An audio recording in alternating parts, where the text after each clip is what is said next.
Next Wave Podcast. We bounce back, lock in network, stay 10 toes down, less surf. Every guest is a special guest, but today I got a real one with me. One of San Francisco's very own. Yes, sir. Sayheykiid. Yes, sir. DJ Say, RIP to Willie Mays, man. Yeah, Lost a legend this week. Yeah. It's crazy, honestly. And you know, it's crazy. I work at the Boys and Girls Club, and we're doing a lot around this showcase game to commemorate like the Negro Leagues. Mm-hmm. And that's crazy timing. I think it was supposed to be Thursday. Yeah. And he passed on Tuesday. Yeah. Yep. That's crazy. Wild, man. Such a legacy, man. Yeah. Such a iconic figure in San Francisco, not just for baseball, but just, a staple of, when you think of San Francisco, you think about the Giants, you think about Giants, you think of Willie Mays. So, one of the people you think about, obviously Barry Bonds, obviously. But and that's where you get the name from. That's where I got the name from, Sayheykiid too. So I gotta definitely commemorate him musically somehow, some way. I haven't thought about how I want to do it yet. I've done different things where so I'm a DJ and an artist, DJ Say, but on my DJ side, I've used his tag because he has a song. There's a Willie Mays song. It's like a little jingle because it's old, back from that time. So, it has one of those little ha ha ha jingle kind of vibes to it. But it's dope, and I use definitely getting sampled. Yeah, definitely getting sampled for sure. I've already sampled it, but I need to do a whole song and pay homage basically because of the name. I was working at the Giants Stadium fresh out of high school type stuff, doing security and stuff like that. So I would walk around and see just Willie Mays memorabilia, statue, his face, all that. And I was Sayheykiid. That's all you would see. So I'm like, I like that name. And at the time, I think I was going through a transition in life. I was like, I like that name, so I'm gonna stick with it. I use it as my IG handle, and it kind of just stuck with me. I was actually DJing under just my name, Von P was my DJ name for a long time because I kind of it was just a filler thing because I didn't have a DJ name. Yeah. And then DJing started picking up, and people were like, "Oh, what's your name, Von P? But I can't find you on Instagram and all this stuff like that because my name is in my Instagram." Yeah. I'm like, "Sayheykiid, why isn't your name your Instagram?" Yeah. So for branding purposes, and just kind of me putting myself back out there as a rapper, as an artist, I kind of just took DJ Say, and I've been pushing that ever since. Yeah. So it's nice to have that separation though. Yeah. Definitely. Before we continue, please join us. Of course, subscribing. If you get any value from this channel, subscribe on YouTube. We're also on Instagram and TikTok at NextWaveSF. And Next Wave cannot happen without you, so thank you for joining us. Should get straight into it. I know. Something you said earlier is you got questions for me. So I think we could have I like to describe this channel as a learning exchange. So maybe we could do something like that, and I'm going to just kick it off. Sutro, man. 1/3 of Sutro, right? Yes. How does the performance check get broken down? How does the payment get split? Yeah. What is that like? I think about big groups like Wu-Tang. F&G got what? 17. 17. How does that work when y'all do a big show? We reinvest. Really, what we do. We don't even think about profit when it's when it's F&G wise, you can't really break down. It'll turn into crumbs, and you know what I mean. So it's no point to just walk away with crumbs. Everybody walks away with crumbs as opposed to letting that money pile up, and then you're able to pay for trips. You're able to buy equipment. You're able to pay for recording, studio time, and stuff like that.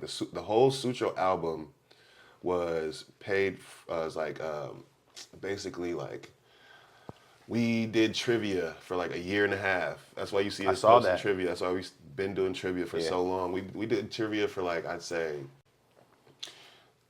consistently every Wednesday, I'd say for a good 15, 16 months in multiple locations, multiple times a week. How did you guys get into trivia? What sparked the trivia thing? 'Cause I'm a trivia. That's my thing. Yeah. I keep saying I'm going to have to pull up and embarrass come through, folks. bro. You got to come through. What's the buy-in? You just gotta, if it's at Mo Green's, we do it in two different places. We do it at Mo Green's on Wednesdays, and that's Is that on Polk? It's on Market. It's on Market and Larkin, right next to the Bill Graham. Okay, yeah. So that it's a cannabis club, so you gotta just buy a weed product to chill in the lounge. Wednesdays. And on Wednesdays, and then you can win free weed, bro. We're sponsored by Claiborne, and we give away like whole like quarters and eighths of top shelf Claiborne every Wednesday. So that's dope. And on every other third, we're gonna start doing every Thursday, but we're kind of working on the relaunch of it. We're doing it at Escape from New York Pizza.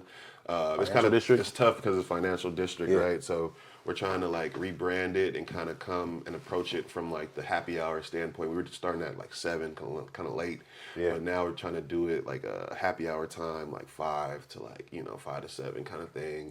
Catch the people right after work and stuff like that. And is it whoever gets the most answers right in 2 hours, or? So we do it. We break it down into rounds. So we'll either do like a theme round or like a general knowledge round kind of thing. Yeah. And then we do like 4. I do a music round 2 where you got to guess the name of the song. Oh my god. And then we do a dab round at the end at Mo Green's. Like you take a dab.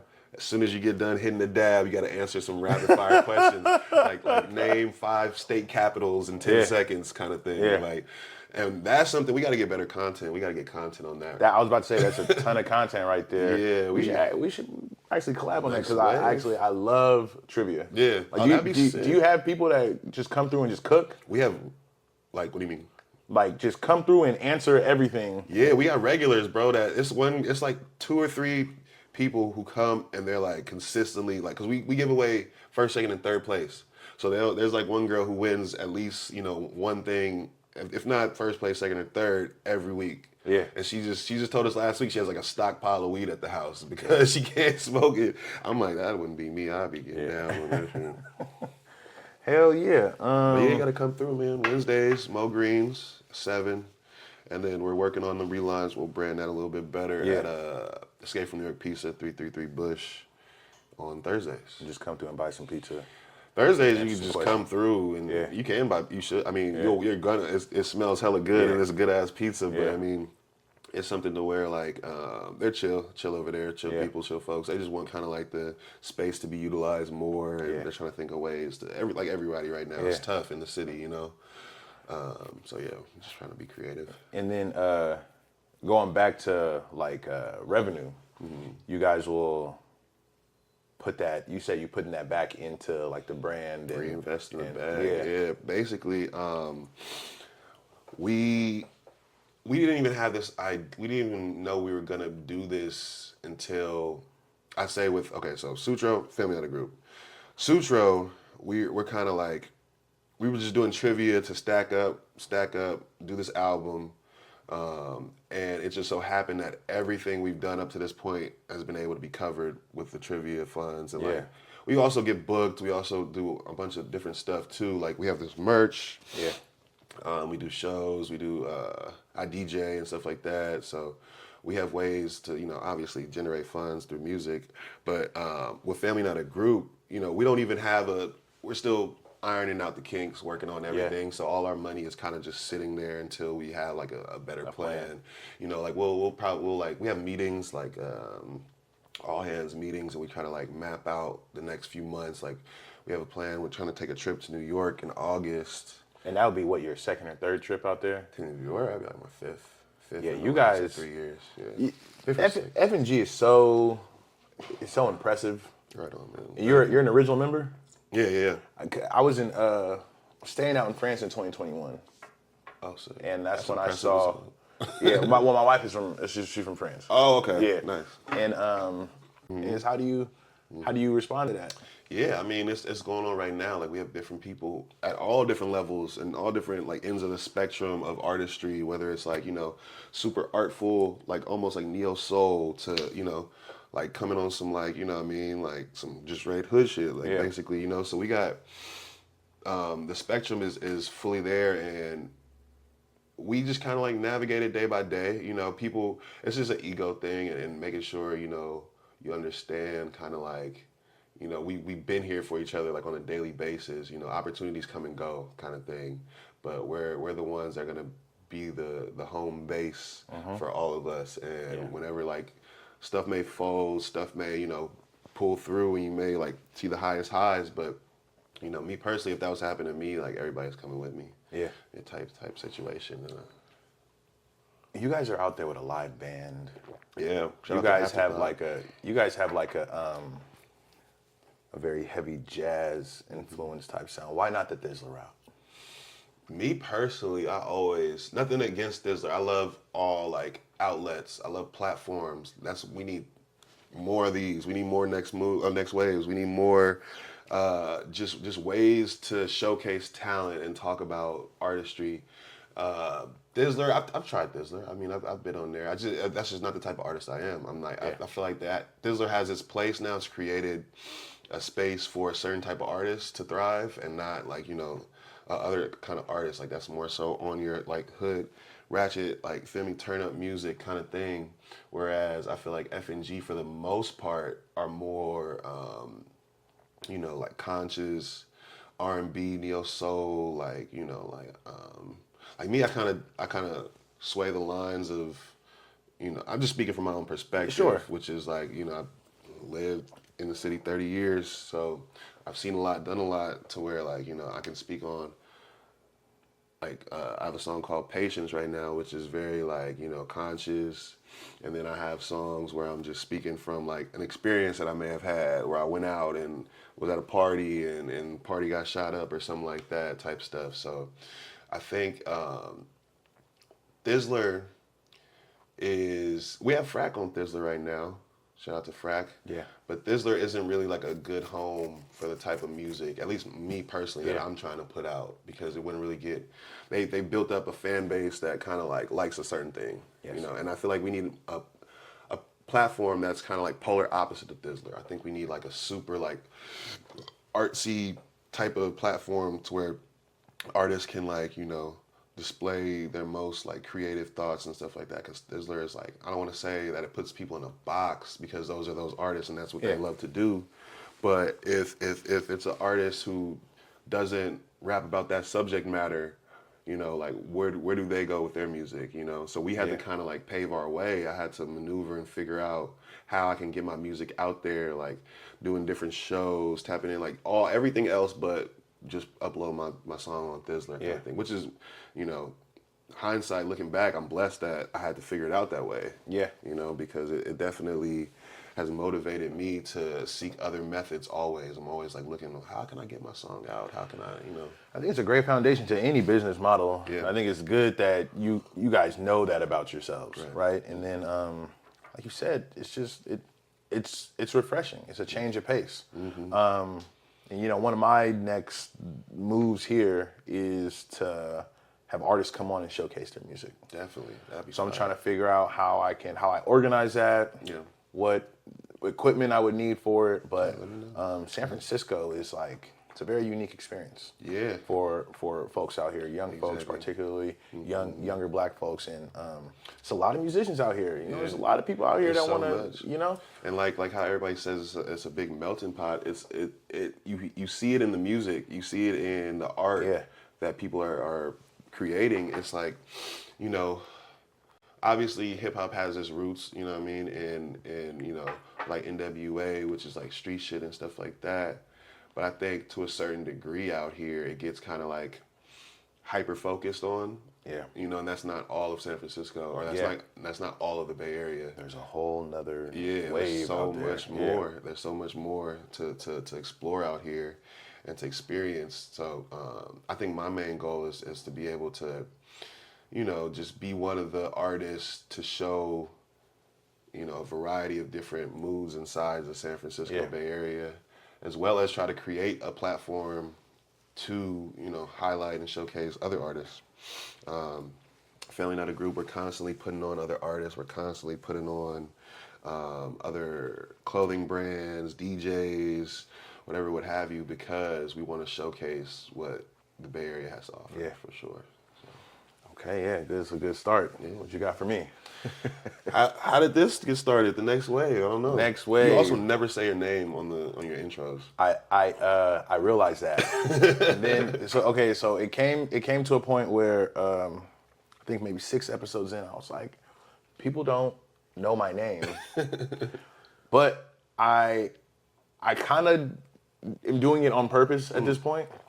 I'm not sure if it's a good thing or if it's a bad thing. It kind of creates an element of research, because then people are like, that's exactly what it is. And then it's crazy. Somebody was like, we're talking about the podcast. And they're like, oh, and who are you? And I was like, I'm the next wave.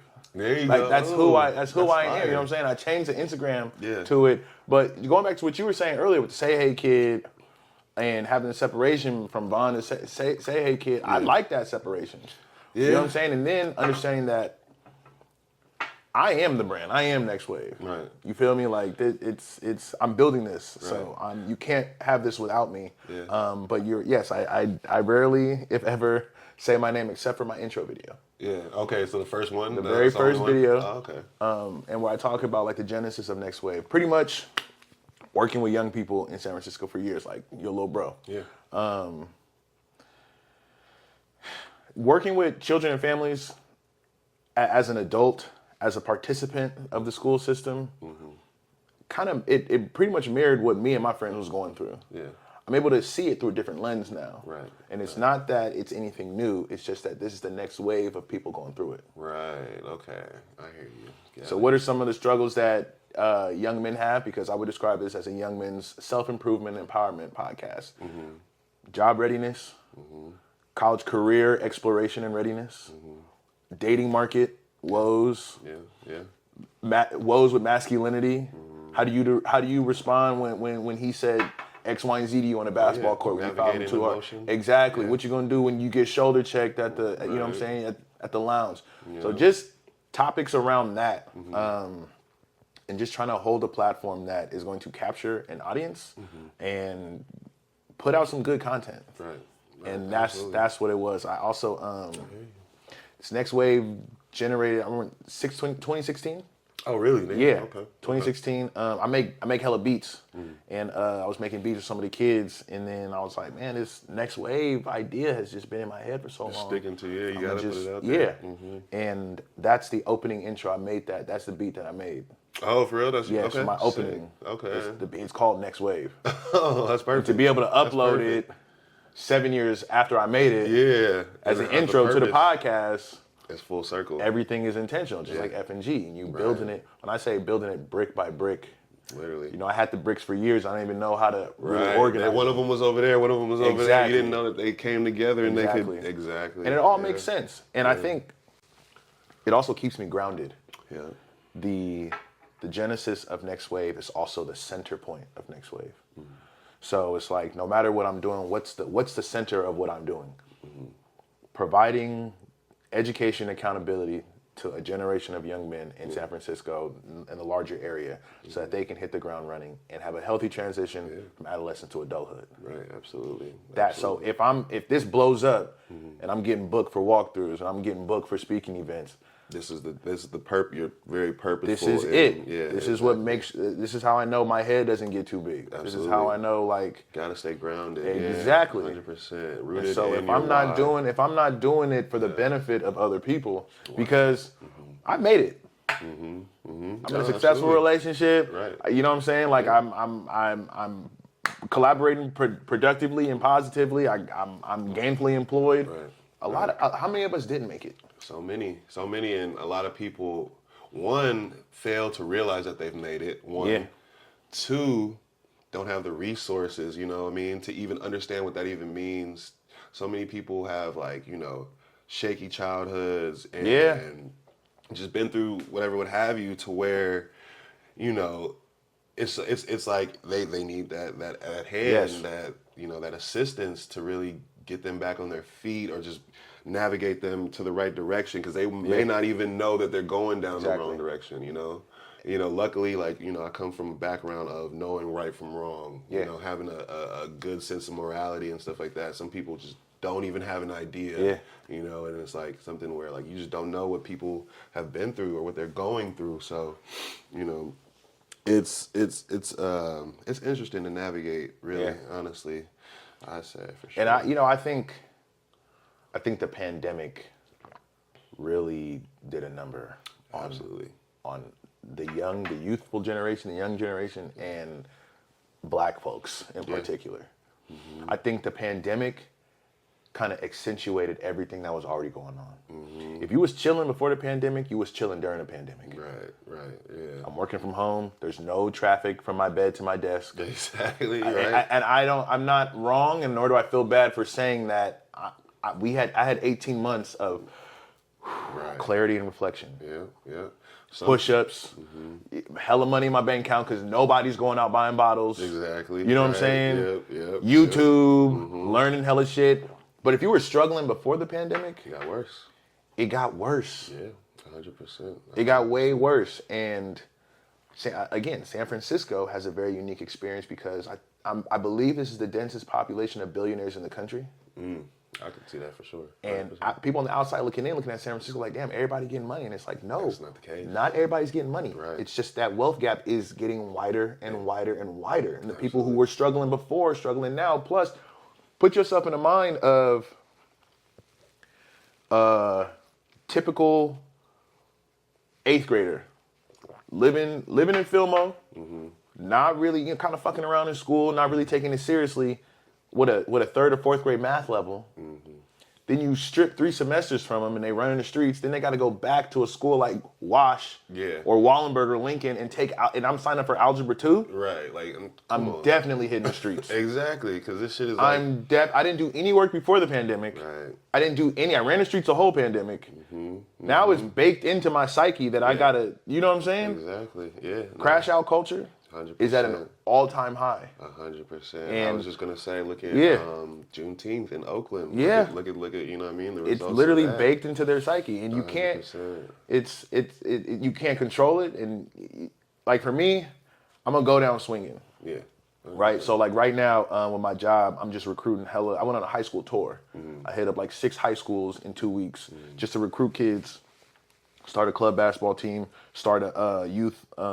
It's like a youth workforce development, leadership, and like working with my EAP kids and trying to get kids off the streets. Yeah. Come hoop, come work your job, stay in school. Period. Yeah, that's it. And bro, the amount of kids that are like, all right, I'm gonna join, and then they're not joining. Fall off, yeah. But when I go to the corner store at 10 p.m. to buy some backwoods, they at the corner store. Yeah. Buying the same backwoods, buying up all the I backwoods. can't even buy them. Come on. And so it's like, Yeah, man. I mean, it's sad because like, what am I supposed to do now? And then when the young people are checked out, the parents checked out. exactly, because the parents are, Yeah. you know, they're like, you know, repeating the same message over and over, and it's, you know, parents have, you know, the ultimate say, right? But then what happens when the kid checks out, stops listening to the parent? What does the parent do? You know, what's over the parent in terms of like just that role of, you know, an authoritative role. I'll tell you what, from my experience, not much. Yeah. What do you do after A that? lot of people are like, I don't know what to do. And then going back to the pandemic, the school got me calling families like, hey, do you need any assistance with trying to get your assignments done? Do you need help getting to the learning hubs? Turkland, don't call me again because I'm worried about keeping the lights on. Right. Exactly. I'm worried about keeping food in the fridge. I can't focus on my child's education right now. And I totally understand that. Right. You know? You know what I'm saying? And I think we are, I would say I like to think about the start of the pandemic in like symmetrical timelines. So the pandemic started March 16, 2020. We are about 4 years and some change removed from that since then. But if you go the opposite direction, we're somewhere in the middle of 2016. That's 4 years before it. Yeah. And it's like, damn, the pandemic was 4 whole years ago. Right. That's crazy. We're It still felt seeing the effects of it. And it felt like it was yesterday. Yeah, we're still living in the post-pandemic world. We're not living in the, you know what I mean, the regular world because Facts. the job market is terrible right now. You know, the just the way that the country is being ran and the things that are going on, it just seems like a pre-apocalyptic kind of atmosphere, you know what I mean? It's just, and you know, having experienced something like the pandemic, which the world has never seen before, it kind of just keeps that feeling just stays in the back of your head, like this shit could just shut down at any time, you know? They're starting to draft right now. You're seeing weird stuff with Putin and fucking Kim Jong right now. It's crazy. So I mean, you gotta really like, I don't know, put things into perspective like that. And just I don't know, understand that like it's I don't know, it's something I personally try to really like live not day by day, but try to go as hard as I can on a Yeah. daily basis and just have no regrets kind of thing. But also I'm moving with intent, trying to build up this scene and build up this, this Bay Area culture, but the right side of that culture, to me personally, I call it the right side of the culture. Trying to like empower, kind of like mend those trauma those traumatic experiences that we had growing up in the hyphy movement. All right, go back to what you were saying. Your last couple thoughts.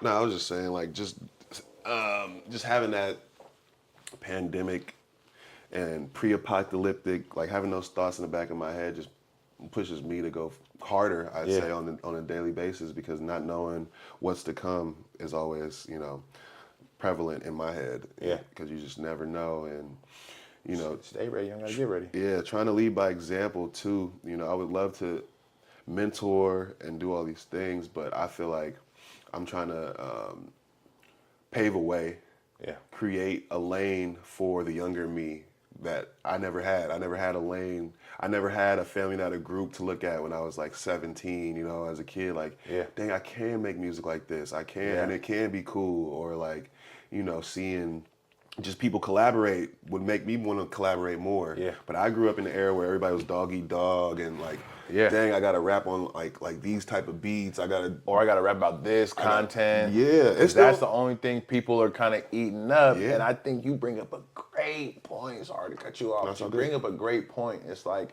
I think a lot of people that buy into the typical Bay Area / Northern California music sound are doing it, but I think they're doing it because they just don't know that there's anything else. Right. Or they're seeing like, all right, this dude tried something different and what nobody fucking with it. He got clowned. Yeah. And that sort of thinking happens in like middle school, high school. Oh, yeah, of course. If you don't come back from winter break with them new J's. Oh yeah, it's even bigger. Like it's even more prevalent in that environment with like, middle schoolers and high schoolers. You're not thinking for yourself. Yeah. It's repetition and what society says. Because that was survival back then. Right. Yeah. And that's what put us in our certain lanes within the social hierarchy. You could be popular without saying a word. If you come into school back in 06 with some jabos and the fresh kid, you know what I'm saying? They don't like, want to know who you are. Exactly. You don't gotta. Who's the new kid over there that dress hella well, whatever? Right. People gonna gravitate towards you, and I think people are doing that with this music sound. It's like, bro, you're a great singer. Yeah. Why are you not singing? Why are you not? Yeah, exactly. You can play the piano and you could play 7 different instruments. Yeah. I call it an industry trap. It's an industry trap because people see what works, quote unquote works. Yeah. But it's all smoke and mirrors, really. Like, numbers are infatuated by the powers that be. Certain entities are pushing a certain sound. They have like an agenda to push, kind of thing. And there are a lot of platforms and blogs and publications just go for shock value. Yeah. Like what's the most like action packed, I don't know, something that keep people's attention on it when they see something that keeps people's eyes on things. So it's like, these blogs and these platforms are just kind of like doing things to where they can just get eyes on it, And to me, I see why they're doing it, but I also see the harm that it's causing. Yeah. Because it creates a hyper reality to where now everybody feels like, oh wait, oh shit, I gotta go get I gotta keep this with me now because he said that and that might happen to me and oh, everybody's bipping now, I gotta go get a bip and you know what I mean? Whatever happened to get a job application? Right, yeah. Whatever happened to the YMCA is hiring. Yeah, exactly. Come get your 40 hours working with the kids. You know what I'm saying? Like nobody wants to. Yeah. I mean, the thing is, it's like, it's always been that thing where like what's cool and what's not cool. Exactly. You know what I mean? But paying your bills is cool. Paying your bills is cool. Having money in your pocket is cool. Mental health is cool. You know what I'm saying? All that is, but we can see it at 30. Yeah. I think a lot of people got to either survive it. Right. Like I said, my first video, I more so got lucky. Me too. Because I did a lot of the, I've seen it all and I've done half of it. Yeah. I've done a lot of the same shit that what's the name got wrapped up for. Exactly. You know what I mean? Just lucky that I wasn't. Exactly. Or I had people in my life that helped me get back on track that the dude next to me didn't have. Exactly. Yep. You know what I'm saying? And so 100%, man. it could have gone either way. Yeah. And I think that messaging is so important. I think people overlook that piece too. Yeah. Also, I think with this music stuff too is people aren't really like career artists nowadays in the age of music. You can kind of just like make a TikTok. song and put it up there and Yeah. it'll work. So people are experimenting more like, with music, just like, from a novice standpoint. And what do you do when you're trying to try something out for the first time? You kind of just model whoever you're listening to. Yeah. And so it's a lot of just like replication of these artists because people are, not trying to discover themselves in music. They're just trying to like, be popular or something like that. Or so Yeah, man, music is a craft. And I think I like to compare music to jewelry. It should be a personal piece, a personal selection. It shouldn't just everybody come out with these the same 24 karat yellow chains, Same and it's like chain, you right? probably don't even like. Do you like that? Did you have a say in that, or did you Right. just see Kim Don? Yeah. You know what I'm saying? Like, Nah, that's a good analogy. Honestly, I'm gonna start using that because that's really what it is. Like, it's always in the eye of the beholder with music, Yeah. and that's why I call it the industry trap. Because who's to say what's good and what's not good? You know, what Yeah. I mean? Who's to say what subject matter is more important than the other subject matter, and what's worthy of X amount of views or to be on this platform or that platform. It's like we create music for yourself first and foremost. Yeah. I personally create for me. If I don't like the song, then I'm not gonna put it out. But if Yeah. I feel like this person, really, no, you're not putting it out. I'm not putting it out. There's a lot of people who have viral songs and they don't like them, but the songs go viral. That's true. Would you ever consider like if you played it for 10 people and like, hey, this is weird, but it's a bop, and I can see it being successful? I don't see why I wouldn't like it then though. Like, you know what I mean? Like me personally, like I have it. Like my ear is kind of like. I feel like I have a great music ear and I can hear things. Like I've heard songs where I'm like, if you put this out, this shit'll go crazy, and they put it out and it literally went crazy. And when they didn't even like the song, So I've been on the other side of that coin before. But I feel like if that was to happen to me, I don't know. Yeah, like that's interesting. I guess I would put it out and to people. But my thing is like maybe if the subject matter is something I don't fuck with, like if I'm not being authentic to myself, because there's many songs where I'm like, why did I even say that? I'm not gonna. I'm gonna scrap that. I was gonna ask you about that. I was gonna ask you kind of like getting into that realm. Like what is your best work and what's your favorite work? Because typically it's not the same. Right. Most artists I talk to, their favorite work is like somewhere in the middle of like their popularity or their popular songs. Yeah. What would you say your best work is? What would you say your favorite one is? Like project or just song? You can go project or song. Whichever one speaks to you. My favorite work I say is my Hills project. It's just a 3-song EP. Yeah. But I was able to fully, I guess, encompass a vision that I had. Yeah. And that's why it's my favorite, because I was able to fully like put out this piece of work, and it was different. And it was something to I don't know, that's a good question. I just feel like it was because it was like a full project that I made that was true to my vision of it. I wanted to be insightful and yet still like, speaking game kind of thing, like be conscious but still have like, Frisco in me, and those hints of being from the city in it. Yeah. And I feel like I executed that in the 3 songs really well, and it was like super creative and dope. My best work is probably my Frisco Days album, which is like, a super collaborative project. Me and De La City worked like, I think for a year, if not more, on that project.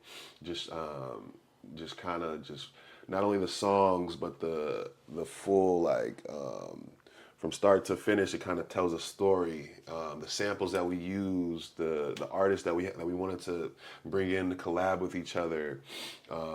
That's probably like that. And the Sutro album is also, I think, they're like neck and neck right now. Yeah. I say Frisco Days because it's something to where like I have a lot of like heartstrings attached to it because it was in a studio that no longer exists that I had a hand in building. So like we recorded like in the last days of that studio what's now Frisco Days. So that project kind of holds that whole like memory of the studio with me. And the artist, like, you know, you wouldn't hear Professor Gable and Adina Rowe on a song together, you know, and those are the kind of like the songs that we have. You wouldn't hear OBN and Almo Thug on a song together normally, and those are the songs that we have on there, and it's just so dope to see like the capabilities of the city. It kind of opened my eyes to like the collaborative possibilities that are just like right in front of us that haven't been explored yet. Yeah. You know, like just seeing what's possible on a song with that album, because we were kind of just experimenting, throwing ideas at the wall, but just about every one of them stuck, and they kind of landed, and they resonate well with people. To where like that album dropped a year ago, 4 on 5 Day, 2023 or 2022, 2023 I think we dropped, and people, and it's still going up, still streaming, still doing numbers. We did the deluxe 4 on 5 Day this year. I was blessed have an opportunity to do a track with Black C. I've done a few events with him, but to actually have something cemented like on wax and you know, put the track out. The track is doing numbers right now too. So that just growing up listening to, you know, No Bammer Weed, Bird on My Shoulder, just all the legendary stuff he's been a part of, and then to like, you know, be able to call in a legend like that, especially like, you know, for a project that like I've, you know, executive produced as well as I'm featured on, like it's just full circle, you know, it's just the best of everything. I couldn't ask for more, I think, with that right there. What have been some of your other notable collaborations? Some of your favorite collaborations? Man, the Sutro album is crazy. Sutro, it's like star-studded. It's we got Mr. Fab on there, Equipto. I think Equipto is probably like, that one is like another heartstring to me because I kind of basically grew up seeing Equipto because he lived up the street from my best friend's house when I was growing up, and his nephew, me, and my homie who lived down the street, like we was like this all the time. So I knew about Queasy before I knew he was Equipto kind of thing. It's crazy because it, like, you know, just seeing him up the street, like, oh, that's your aunt, that's aunt, you know what I mean? But I'm like, you know, he raps too, and he's a legend, right? And I'm like, what? And so I figured all that out, and so now to have a song with him on the Sutro album, on like the first or second, like it's the second track, I think, We got Mike Marshall on the intro. That's legendary. I got 5 on it. We got so many dope features. You guys are paying for features with the money you're collecting from. I don't think we paid for anything to produce this album. To buy the merch, to produce the album, is all money that we put in a pot from trivia, put in a pot from doing shows, and we kind of just like set that aside for the right time, for mixing and mastering, for design of the cover, for everything that had to do with like putting out an album was all like we didn't come out of pocket. We just kind of like, you know, put our money into the side that we were making from trivia. What's a typical price for a feature? It depends on who you're talking about. I think they put it on their story. Mr. Fab was doing like, I think 500. Yeah. I think that day, because he just knocks out verses like that. So I think he probably does like 20 verses in one day. And when he pulls up to your studio, nah, he just sends it in. Sends it in. Yeah, we did. The only person that we were in the studio with, well, all 3 of us were in the studio, was Mike Marshall. Is that experience? I'm guessing that's more of a wholesome experience than someone just sending it in. Yeah, I mean, they can go left or right though, because you never know what the energy is going to be like. You know, so that's the risk. Like it could be a dope session, or it could be like, fuck, I never want to listen to this person ever again. Yeah, you know, when how many legends. How many of those have you had? Like, do not bring him back to the studio.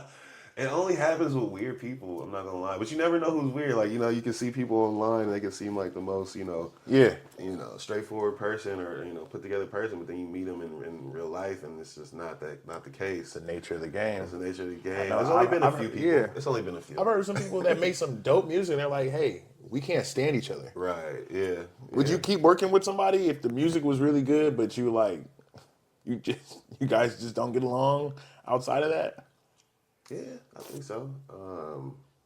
The business aspect of it, huh? Yeah, We're not here to make friends. We're here to exactly. Like in some situations, like family not a group. We started off as friends, and that's why we're able to be a family now and move the way that we're moving so organically, like a unit. But some things are just straight business, you know. And you got to understand that, like, we're from California, so there's a natural fluff in the way that we talk. When we deal with the people from the East Coast, New York, Baltimore, and stuff like that, like they're straightforward. Like we're here to do business. Why are we trying to learn about each other's life, kind of thing? That's doing an icebreaker Yeah, before you start recording. Like, and shit, I'm used to community icebreakers. building. Yeah, exactly. Yeah. Some people are just like, where's the beat? Let's just do this. Oh Let's my get it God. done. But I've seen it happen to where like they made some dope shit. Yeah. And then afterwards, then they're like, all right, we made something dope. Who are you? What do you do? Yeah. You know what I mean? Yeah. So it's just everybody has their own process.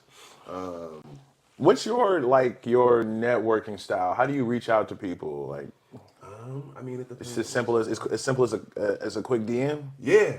Like if I don't know you, I just introduce myself. Like, hey, I'm DJ Say. I do this. I'm a part of this.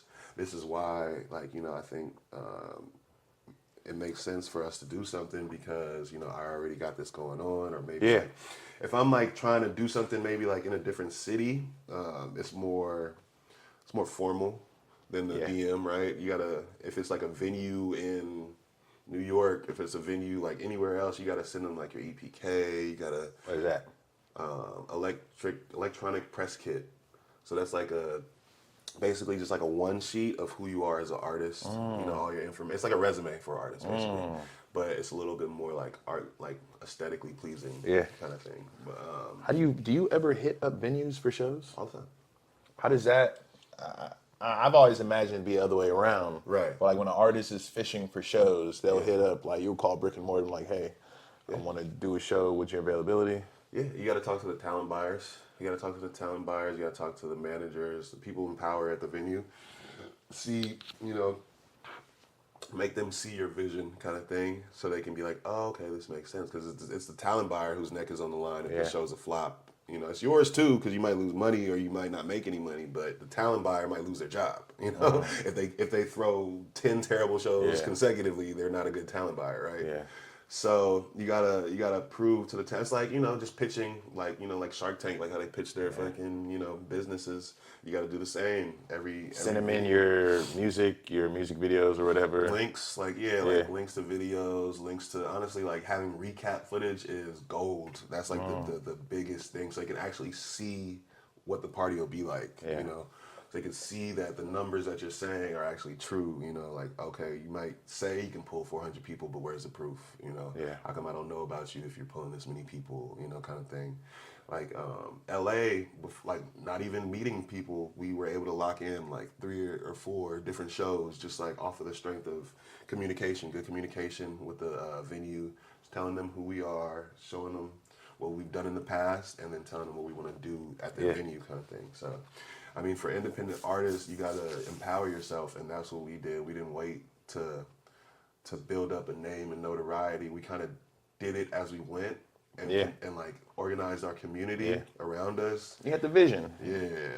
I think that goes way further than sitting back waiting for some bigger entity to come and book your shows, because now it's like, one, we're in competition with these shows, but it also creates a leverage point. Like, I can throw my own show. What do I need y'all for? So unless y'all are providing a marketing budget, some sponsors or something like that, then what are we doing? Because, like, you know, why am I giving you a bigger percentage if I could just do this myself? Kind of thing, you know? Yeah.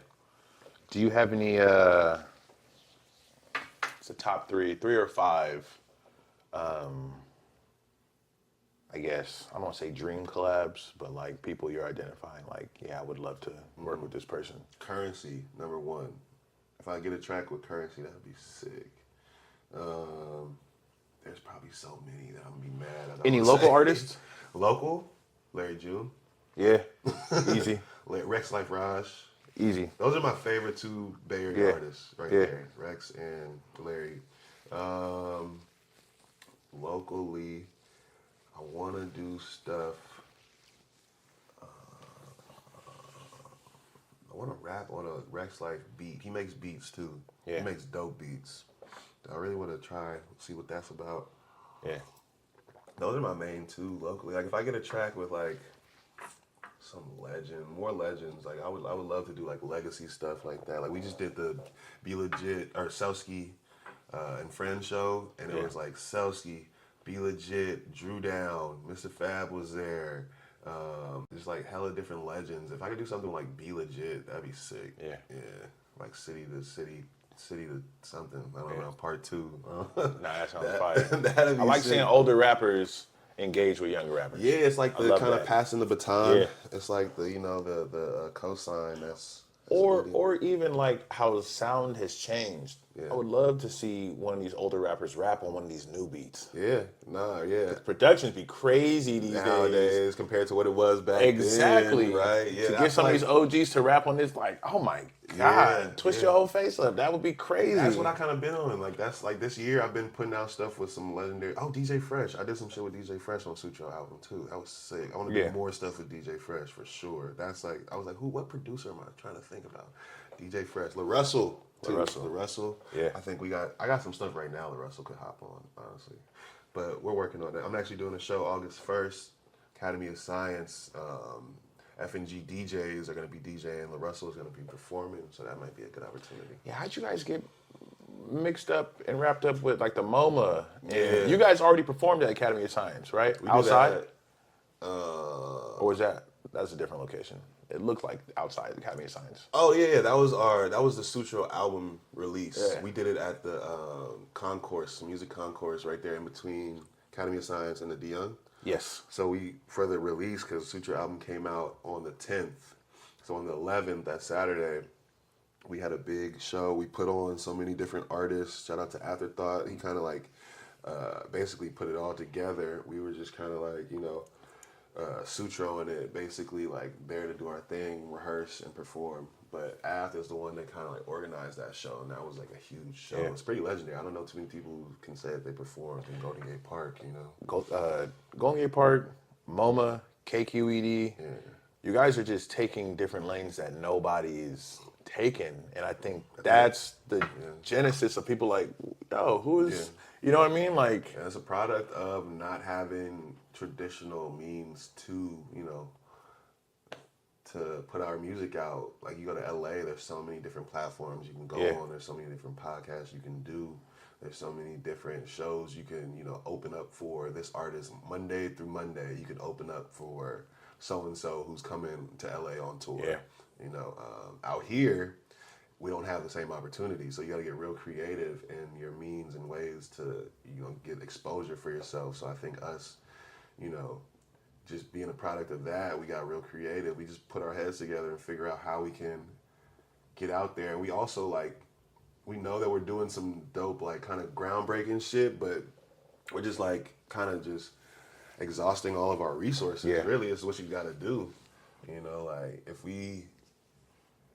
If we never hit up KQED, what other publication would do a write up about us? There's not that many, so we had to hit that door up as many times as we could until they opened it. The MoMA actually reached out to us, which was sick. They were doing some summer smash thing where they wanted different acts and shows and stuff like that. So that was just a blessing after doing the Academy of Science so much. So we're trying to get into those kind of spaces more, which is some legendary stuff, especially for rap. Rap you don't really see, especially Bay Area rap. You don't see people even putting together their own show, let alone doing stuff in the MoMA. Yeah. So it's a blessing. It's a blessing, and we just want to keep going. Hell yeah. What else you got for me? Yeah, man. What do you? So you were saying that you want to put music involved with the next wave. How would you how would you incorporate that? What do you think?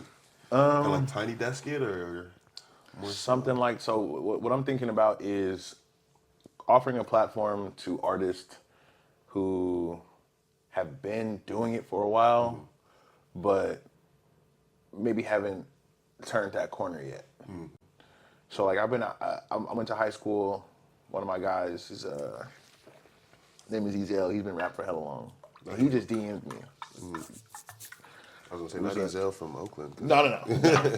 But he's been rapping for hella long, and I want to see him make more moves. My boy Joffrey. Yeah. Right. I want to see him make more Definitely. moves. Me too. I would love to sit down with them, Yeah. have like a 20-minute interview, like a condensed interview, and then I'm big on live performing because I'm big on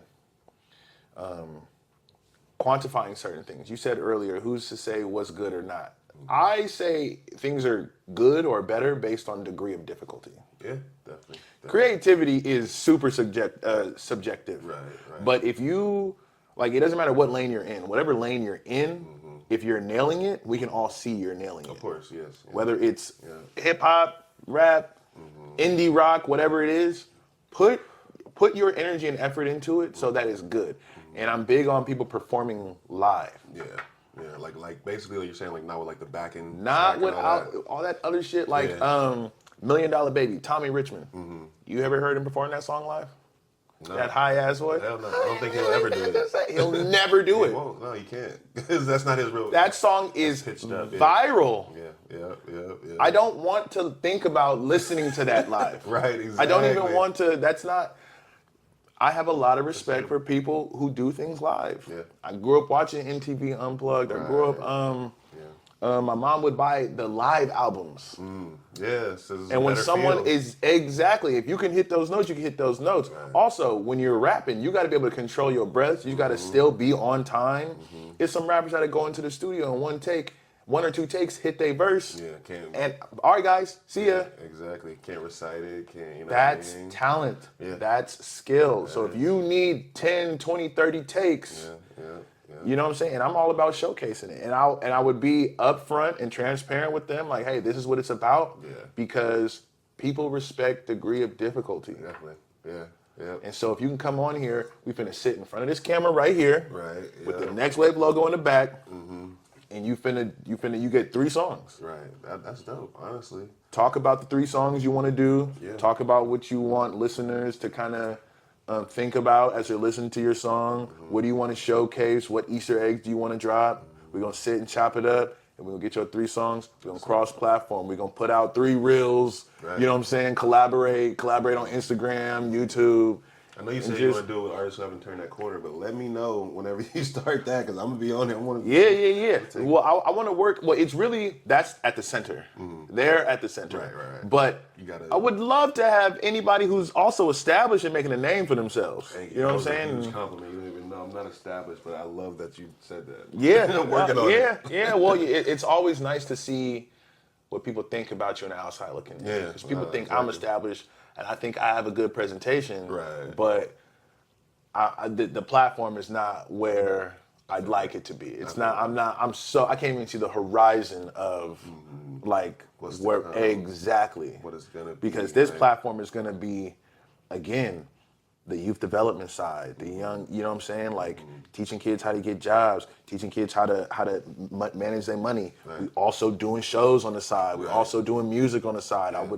I'm gonna have an AAU club basketball team in here. This platform is going to be huge. I love it. Someday. You know what I'm saying? It's gonna be multifaceted. I'm happy I could hear it first now. So Yeah. when I see it happen, I'll be like, remember this on the board? We gotta document it now. And that's the other thing too, is like I wanna catch people before they get too big. Right? 10 years from now, when you're headlining a show, I'm like, man, I got an interview with Sayheykiid. Right, back in the day, Exactly. Like 10 years ago, Exactly. Right? Yeah. You feel me? So I think that's a big part of it.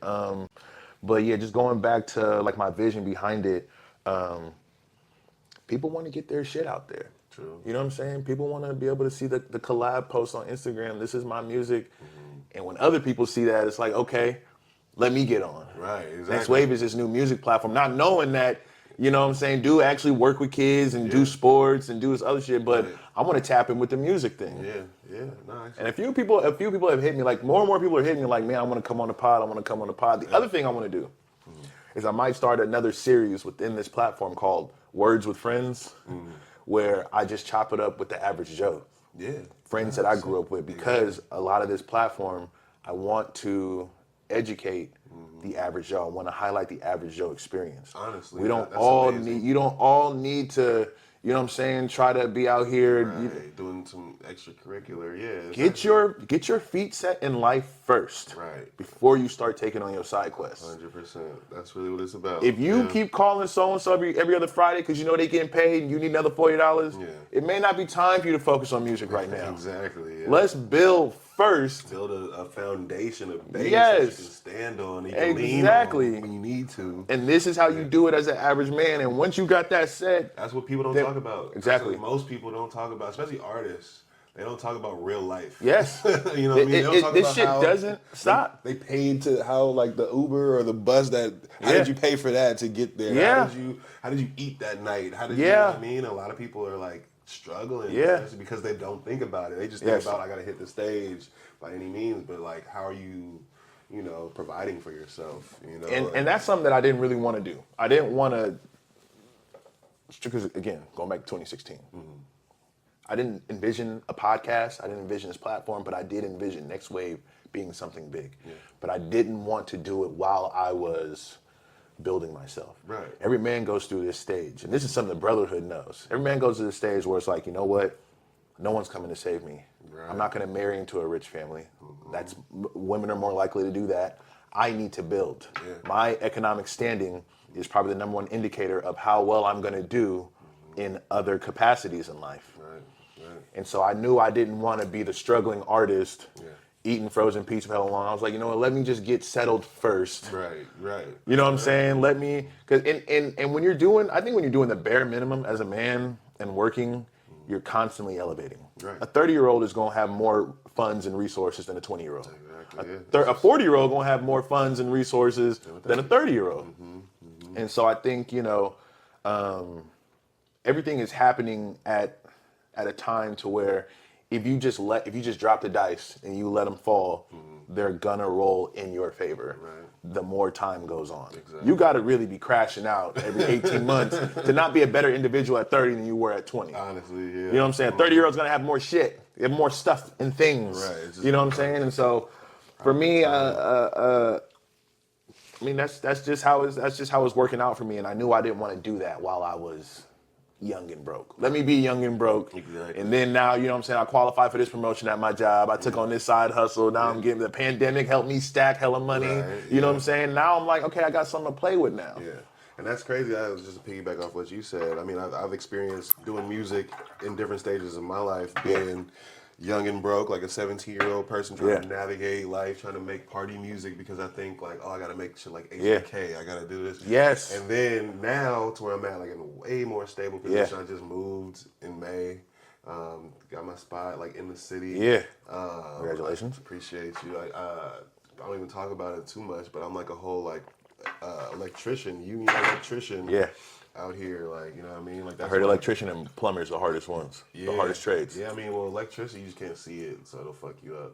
It's a real science, you know what I mean? Like, you gotta understand how it works. Yeah, as a carpenter, if I get this measurement wrong, I gotta just go get a new piece of wood and cut again. Right. As an electrician, you get this wrong, you get this you'll fry your drawers off. Exactly. You can catch on fire. Yourself, literally, 100%. But I don't even talk about it, but that's like been the backbone of my music career, is being able to have this income. Yeah. You know what I mean? Coming in. I wasn't able to book the sessions for Frisco Days. Yeah. I wasn't able to pay the artists for Frisco. Everything came out of pocket at first, you know what I mean? So like that's how it starts. If I didn't have this job or like, you know, the stability of, you know, income, it wouldn't have been possible. Everything that I'm doing right now wouldn't be possible at all. You know? People don't talk about that. They don't. And even when we're doing it, it's a silent thing. Yeah, exactly. Like me personally, I stopped doing music in my mid-20s. Like I completely stopped. I started DJing, but I stopped like making music because I was like, this shit, I need to make it make sense for me, because right now it's like I'm following a trend and it's not really like something that I'm doing out of my pure like heart of hearts, you know what I mean? It's something where like I see that I'm good at music. Yeah, but I also like don't have the resources, so I kind of stopped to get the resources first, get that right, get myself in a good situation, and now it's like flourishing right now. Yeah, so it's honestly the same thing for me. I thought Next Wave would have been only music because, like I said, I've been making beats for hella long. I gotta check your beats out too. Yeah, hell yeah. You know, we definitely get it in. But I remember I was like, man, I was thinking about all these music moves I want to make. And I remember it was late 2015, and I had just bought the no, it was a different pair of shoes. But anyway, it was December 2015, and I had $179 to my name. I was like, man, I can't keep doing this. Right. I can't keep spending, like, it's time for me to get up and get a second job. Yeah. It's time for me to get up and be a big boy now. You know what I'm saying? Take care of myself. No one's coming to save me. You feel me? And so Realization, I think there's nothing wrong. I think guys also need to learn, like, there's nothing wrong with delaying that gratification, handling your business first. Well, right now we're in an age of instant gratification where I feel like it's been instilled in us right now to where, like, oh, you know, if nobody's clapping for you, then you're not doing anything. If nobody's like liking that post, if you don't get all them likes instantly, then you gotta delete the post. You gotta take it down. You know what I mean? Like, crazy. It's crazy, right? So like people don't even at least the younger generation. Take it down is crazy. The younger generations are like, I feel so sorry for it because of TikTok and like the way things are going. Like people don't see what it takes to get there, as opposed to just like the final product. Like, that's all people focus on is the final product, but the elements and story and journey to get there is what's really important. Yeah. Have you ever had to get off social media? Definitely. I had to build up this like alligator skin, like this force field around me, like this. Like I still like take criticism, don't get me wrong. You know what I mean? I still listen to like, you know, haters and shit like that. Like I don't listen to them, but I hear it, you know what I mean? But it's something to where like if you're doing music, you're gonna get critiqued. For sure. You're gonna get like somebody's not gonna like, of course, like hella people are not gonna like it, but you have to look for the people that do. Yeah. And that's what it's about. And so like building up this force field, this thick skin is so important. Building up your mental health is so important when you're doing music because you have to be prepared for that battle that's gonna happen every day. Once you drop, like I call it like post-drop syndrome, where like an artist will get depressed because they don't get the numbers that they like. You know what I mean? Like I had to realize that that's something that that's part of the journey. You have to deal with that and be able to like not be fazed by it to continue to go and produce at a high level.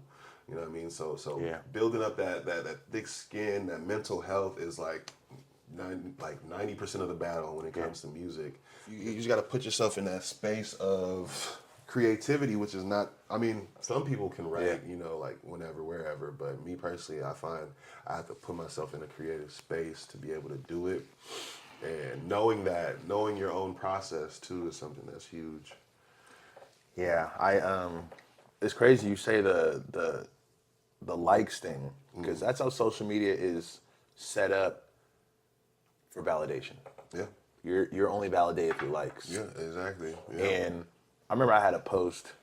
You can see the likes, there's a comments, and then there's the send emoji. So you can see how many times your post has been sent. I had more sends than likes. Which is crazy, right? Yeah. Which is crazy because it's like, why are they sending it? Are they talking shit? Look at this nigga Tarquin. He trying to be a podcast. Look, you know what I'm saying? You don't appreciate it with the same value as a like. Yeah. But the send is probably doing better for you than the like because the send, algorithm, exactly. They're sharing it. Other people are seeing it, but that like button, that heart, that red heart, people, it's like a drug. You know what I mean? And I've been thinking about. I haven't gotten to the point where I had to get off social media, but I kind of lost where we were going. No, it's cool. It's but I haven't gotten to the point where I had to get off, but I am more intentional about like when I see somebody trying to like comment, even if it's just the emoji. Yeah.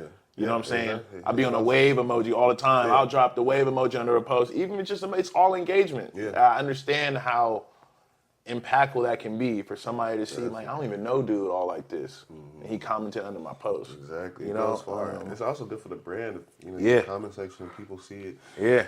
But I definitely kind of like lost my train of thought when I started talking about building up the skin and mental health. But that goes into your question about getting off social media.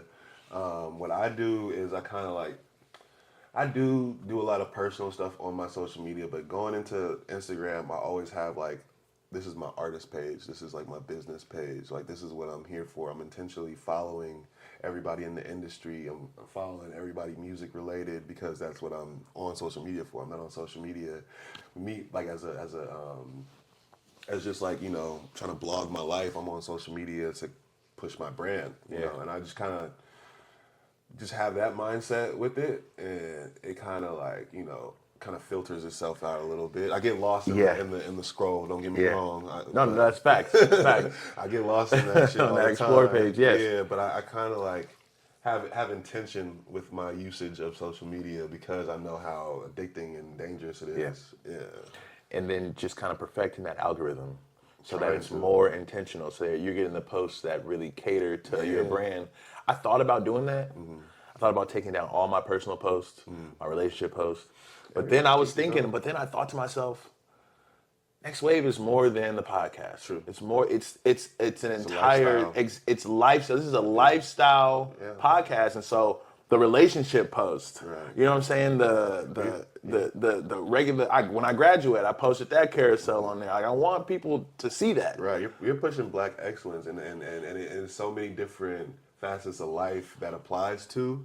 So I think you posting your life makes a lot of sense on your page. You know what I mean? Because you're trying to push the younger or less fortunate Black man to higher higher standard. Show everything. Yeah. Finding a way to walk that tightrope is what we all got to do.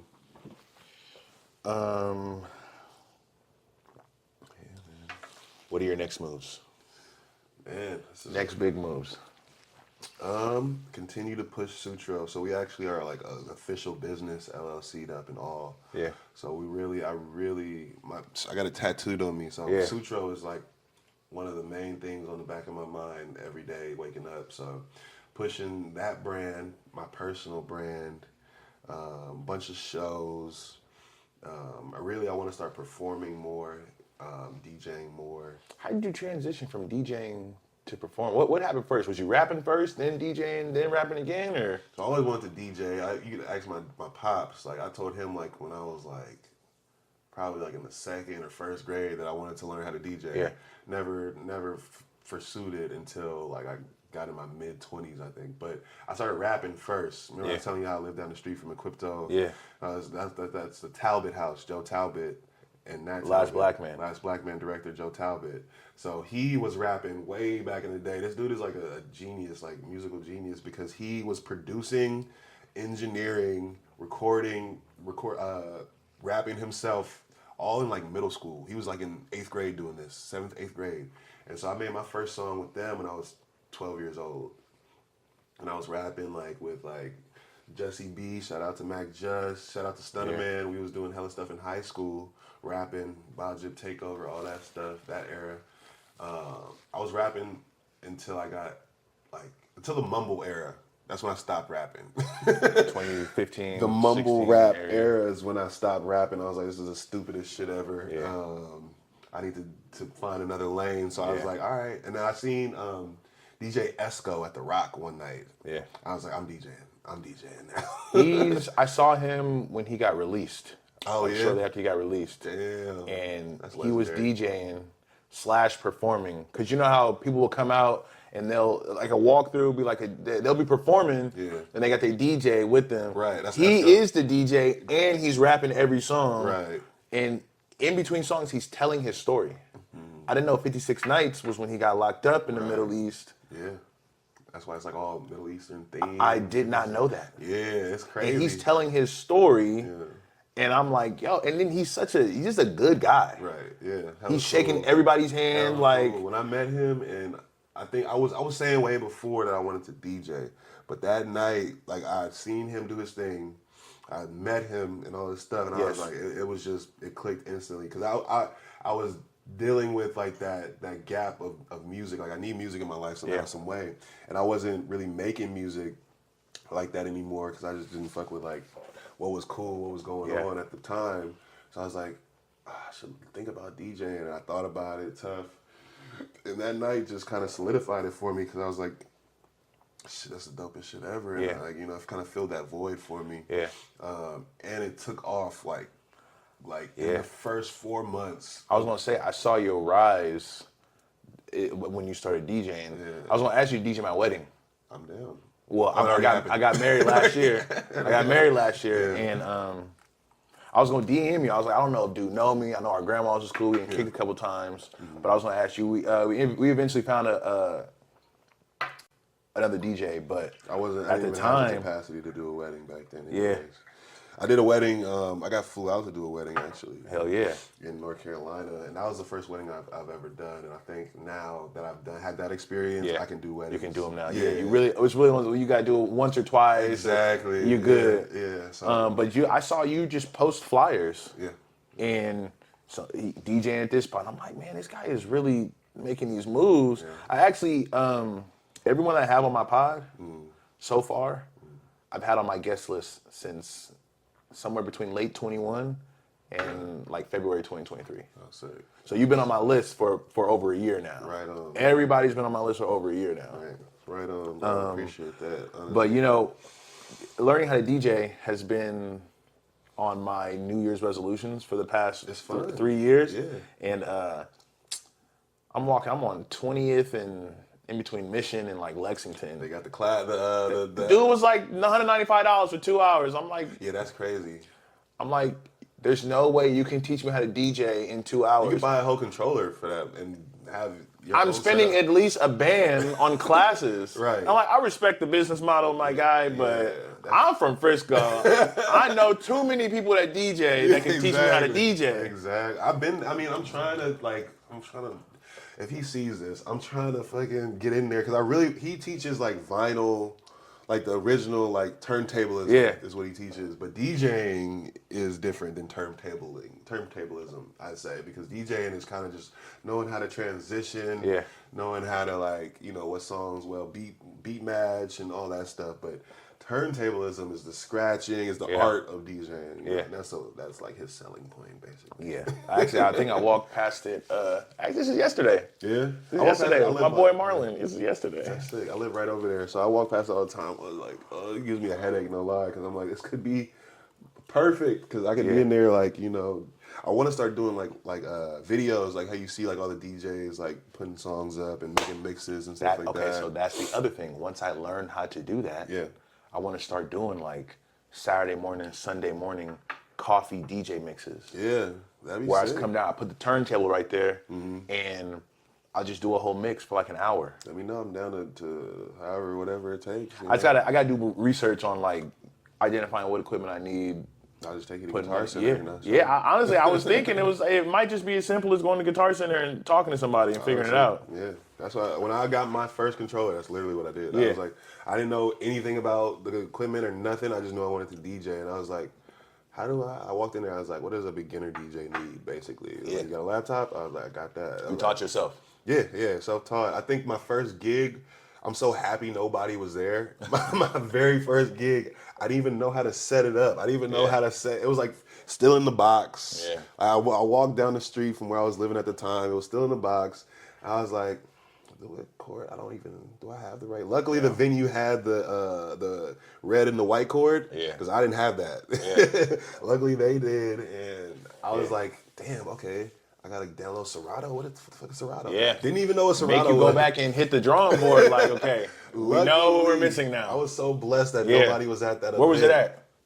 It's not even there. No, damn, what was the name of this spot? You remember, DNA Lounge? Yeah, no, DNA had the best pizza, 24 hours. There was they had like another venue. Across the street? On Folsom. Nah, it was like on Folsom and 5th, 4th. A few blocks away. Yeah, because DNA Lounge is on 11th, right? Yeah. 11th. You're talking about Buddha. It's not a nightclub. It's not even there no more. It's gone. Completely. Okay. It used to be DNA's like second venue. And okay. They don't even have it anymore because pandemic shut everything down. Everything down. Yeah, and so that was like the homie. He was throwing like some show, some sort of like, I forget what even the point of the show was, but I know that I'm just happy that I was able to get my shit on and working and able to press play on music. And at that time, I think I was just like not even transitioning. I was just going from song to song, letting the whole song play. Yeah. You know what I mean? Not even understanding that like DJing is like, you know what I mean? You got to keep things going. You got to keep it in the mix. And so then to now is actually crazy. I haven't even thought about my DJ evolution like that. Honestly. It's nice to take a step back and see it. I'm not there yet with the pod because I'm like 6 or 7 months in, but nah, you'll see it. Yeah. Probably right now, there's probably gains that have been made. That, yeah, you know, you definitely, probably just, definitely. you know. While we're on the subject of manifestations, one of my favorite parties I used to go to was Sundays at the end of Anthony Presents used to throw these day parties. And it was my favorite place to go because the average Joe could mingle there. Everyone was super mingly. It was outdoors. Day drinking was new for me. And the bottles was only $250. Right. Plus tax, you paying $320. Where else in the city can you get that? Right now? You show up at 2 p.m., you get lit 2 or 3 times, and then leave by 9 p.m. You know what I'm saying? Yeah. A decent amount of sleep to go to work on a Monday. Nah, shout out to Anthony Presents because he's a pillar in the Bay Area. Yeah. I think he's a new entertainment commissioner, too. I think he has like an official position In the city. with City Hall. Is he the one that put together the Skrillex and all that? I don't know. I don't know. That's a good question. That's I don't know. crazy. But I follow him. And one thing that I think he does, one thing that I think outweighs his entrepreneurial ventures is his personability. Yeah, Such a nice guy. definitely. Well-spoken. Easy to talk to. You know what I'm saying? I mean? Down-to-earth guy Yeah. is like, hey, you know what I'm saying? We out here doing something good for the people. And you can meet him. I thought he was a celebrity when I first met him. I said what's up to him. And he was just a regular dude. And he doesn't, he wears where he's at. He wears it well. Definitely. You know what I mean? He's, And I would he's love a good to fit see for the things Yeah. he's doing. Absolutely. I would love to see F&G collaborate Yeah. and team up with Anthony because he's got a big bag of tricks and ideas. Definitely. And I would love to have him on the pod too, but Yeah. maybe the three of us could do something. I think it would go crazy. I would. I mean, we could do some big next Yeah. wave stuff, Yeah. you know, on a you know, like an event level where we put together. So I don't know, whatever would have you. Yeah. I'm down though. Before we get out of here, what's on your mind? Any last thoughts? I just want to thank you, man, Yeah. for providing this space for, you know, not only artists, but just your average Joe. I seen you had, like, you know, teachers. You had somebody who just got released from prison on here. You had, like, I seen you had Chase on here. You had Gunna on here. So, like, I appreciate you for providing this space for men to come talk. Yes, sir. You know, because there aren't that many out here. And also just, you know, if you're checking this, if you made it this far in the pod, you know, thank you for tuning in. You know, a lot of great stuff is to come with DJ Say, the Sayheykiid, FNG, Frisco Days. You know, we're gonna stay active. Yes, sir. Yeah. And with that, appreciate y'all for tapping in. Till next time, keep surfing. Appreciate you, Brody. Appreciate you, man. Yes, sir. Thank you.